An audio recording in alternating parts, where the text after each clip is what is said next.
Iran yatoa onyo jipya kuhusu mlango wa Hormuz, yaonya hatua za Marekani zikiendelea, mvutano unaweza kuongezeka. Mvutano kati ya Iran na Marekani umeingia katika hatua nyingine baada ya waziri wa mambo ya nje wa Iran, Abbas Araghchi, kutoa kauli kali kuhusu mustakabali wa mlango wa Hormuz, mojawapo ya njia muhimu zaidi duniani kwa usafirishaji wa mafuta na bidhaa za nishati.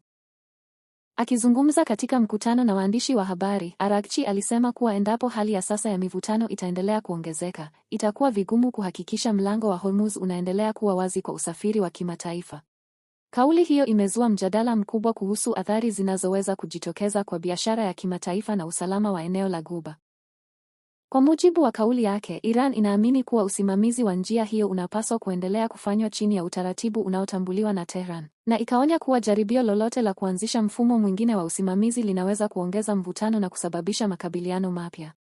Kauli hiyo imekuja wakati ambapo uhusiano kati ya Tehran na Washington unaendelea kuwa wa tahadhari kubwa kufuatia mfululizo wa matukio ya kijeshi yaliyoongeza hofu ya kuzuka kwa mgogoro mpana zaidi katika Mashariki ya Kati.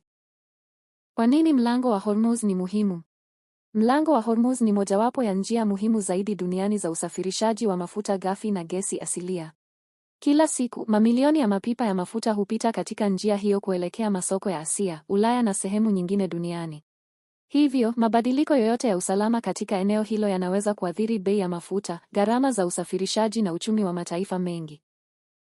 Wachambuzi wa masuala ya nishati wanaeleza kuwa kufungwa au kuzuiwa kwa njia hiyo kunaweza kusababisha kupanda kwa bei ya mafuta duniani, kuongeza gharama za bidhaa na kuathiri shughuli za biashara za kimataifa. Onyo kwa jumuiya ya kimataifa. Kauli ya Araghchi imeonekana kama ujumbe wa kuitaka jumuiya ya kimataifa kutafuta suluhisho la kidiplomasia badala ya kuongeza hatua za kijeshi ambazo zinaweza kuathiri usalama wa ukanda mzima wa Ghuba. Hata hivyo, hadi sasa bado haijatangazwa rasmi kuwa mlango wa Hormuz umefungwa tena. Badala yake, Iran imetoa onyo kwamba hali inaweza kubadilika ikiwa mivutano itaendelea kuongezeka.